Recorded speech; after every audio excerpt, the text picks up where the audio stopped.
Bonjour à toi et bienvenue sur ma chaîne. Aujourd'hui, je vais te partager une expérience personnelle assez particulière.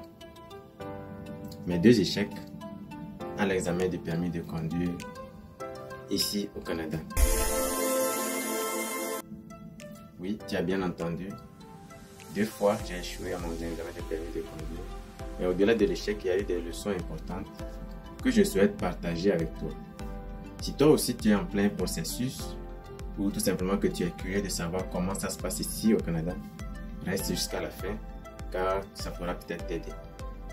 Avant d'entrer dans le vif du sujet, laisse-moi t'expliquer brièvement comment fonctionne le permis de conduire. Si tu as un permis de conduire valide de ton pays d'origine, il y a certaines provinces canadiennes qui te permettent un échange direct sans passer par toute autre forme d'examen. Par exemple, si tu viens d'un pays avec un accord de réciprocité, comme la France ou la Belgique, c'est assez simple. Mais si, comme moi, tu viens d'un pays sans accord, tu dois suivre tout le processus, mais surtout, tu dois passer un examen théorique pour obtenir un permis d'apprenti, puis un ou plusieurs examens pratiques pour accéder au permis complet, au permis définitif. Comme ce fut mon cas, j'ai passé plusieurs examens, 2 fois notamment que j'ai échoué.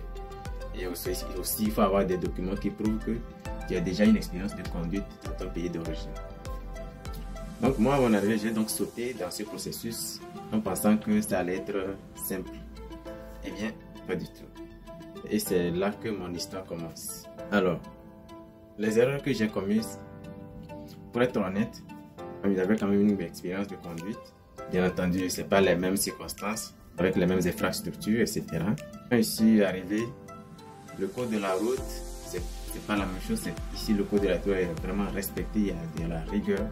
Et franchement, j'étais vraiment émerveillé de voir à quel point le pays est avancé et de comprendre le pourquoi on dit vraiment que c'est un pays développé. Et les lois, il y a plusieurs lois qui tournent autour de la sécurité routière, de la conduite, et la façon de conduire aussi n'est pas pareille. Les infrastructures sont vraiment bien aménagées, les routes sont larges, les feux de signalisation très corrects, et il faut vraiment respecter tout ça. La rigueur est de mise parce qu'il y a aussi des sanctions très très sévères à l'encontre du non-respect du code de la route ou tout simplement de la sécurité routière. Donc, voici ce qui s'est passé.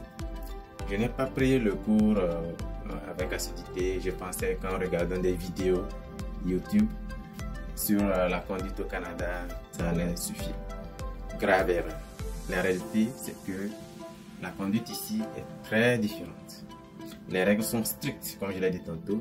Les panneaux sont parfois déroutantes, certes. Les attentes des examinateurs, c'est très spécifique et surtout, le fameux angle mort qui fait vraiment échouer. Oui, par exemple, si tu ne regardes pas dans ton angle mort de manière exagérée, je vais dire ça parce que c'est ça, lors des changements de voie ou bien lors des virages, ça peut te coûter des points. Moi non plus, devinez quoi, je ne le savais pas. Et j'avais pas pris le temps, au fait, j'ai suivi des cours sur des applications. Parce que moi, j'avais déjà mon permis de conduire du pays. Donc moi, j'ai suivi juste des cours avec les applications de conduite ici. Et j'ai aussi vraiment suivi des vidéos YouTube pour pouvoir entre guillemets, me préparer pour mes examens. Que ce soit la théorie. La théorie, c'était correct. Et c'est vraiment la pratique que ça n'a pas vraiment été facile. Ma première tentative, elle a eu lieu très vite parce que je me suis précipité d'aller faire l'examen pratique une fois mon examen théorique réussi. Donc j'ai tout de suite pris un rendez-vous. Et je pense que c'était 2 semaines ou 3 semaines après la réussite de mon examen théorique que j'avais pris le rendez-vous pour mon examen pratique. Je me disais que j'étais bien préparé, certes, c'est ce que je me disais, que ben voilà, avec tout ce que j'ai vu sur YouTube, j'ai quand même pris quelques cours, j'ai pris quand même quelques 4 à 6 heures de cours de pratique avec un moniteur, mais sans pour autant vraiment mettre un accent particulier. Je pensais être déjà prêt pour affronter eh bien, l'examen. Devinez quoi? Ça n'a pas marché. Donc, j'ai échoué. Et parce que justement, je n'avais pas pris le temps de respecter une des conditions qui était une priorité. Donc, et il y avait aussi le fameux angle mort, un des angles morts que j'avais oublié d'appliquer ou de respecter lors d'un virage. Donc, ça, les examinateurs, ils ne badinent pas sur ça parce que c'est très important ici, le respect des angles morts. Après mon premier passage, j'ai quand même pris plus de cours, certes, mais est-il que c'était pas assez par rapport aux attentes d'ici. Donc l'examinateur a tout simplement refusé de me l'accorder parce que je disais que je n'étais pas encore prêt. Parce que la façon dont je conduisais n'était pas ce qui était vraiment recherché ici. On cherche vraiment une excellence en termes de conduite pour vraiment maximiser la sécurité par rapport aux usagers sur la route. Donc les examinateurs, ils sont vraiment très stricts et ce qui est d'ailleurs très bien, c'est pour la sécurité de tous. Et j'avais toujours des lacunes, certes lors de mon premier passage. La deuxième, je me suis amélioré, notamment sur la gestion des priorités et les arrêts complets. Le résultat, encore au deuxième passage, un échec. À ce moment-là, j'ai compris que mon expérience seule ne suffirait pas. Il fallait une vraie préparation. Donc j'ai pris vraiment des cours à temps plein pour pouvoir vraiment maximiser mon expérience parce qu'il faut savoir que c'est en forgeant qu'on devient forgeron. Donc plus tu fais des pratiques, plus tu vas donc te préparer.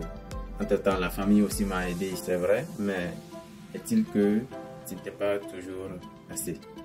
Mon troisième passage, le moniteur que j'avais pris était vraiment très patient, il était vraiment expérimenté. Je peux dire que vraiment, c'est grâce à lui que j'ai obtenu haut la main mon permis. Il m'a vraiment mis sur les rails, il a tout repris à zéro avec lui pour être vraiment bien préparé. Alors, que faire pour éviter les erreurs? Voici mes conseils. Donc, prenez des cours avec un instructeur certifié. Ne sous-estimez pas l'importance des cours professionnels.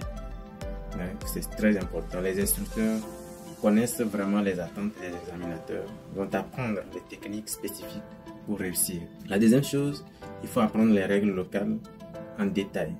Il faut télécharger le manuel officiel de conduite de la province dans laquelle tu vis. Tu dois connaître les panneaux, les priorités et même les subtilités comme les arrêts à 4 panneaux, les fameux premier arrivé, premier servi. Ça fait vraiment échouer aussi les gens. Les priorités de passage, tout ça. Ce que tu peux faire aussi, c'est de trouver un ami, un membre de ta famille. C'était mon cas, la famille m'a aidé au départ. C'est la famille aussi, il y a le temps. C'est pour ça qu'il faut chercher à vraiment prendre des cours avec un professionnel qui consacre son temps parce qu'il est payé pour. Et il va mettre vraiment, il va maximiser tout ce qu'il faut pour pouvoir te donner les outils afin que tu puisses vraiment réussir et obtenir ton permis. Plus tu pratiques, plus tu vas être prêt pour donc affronter ton examen.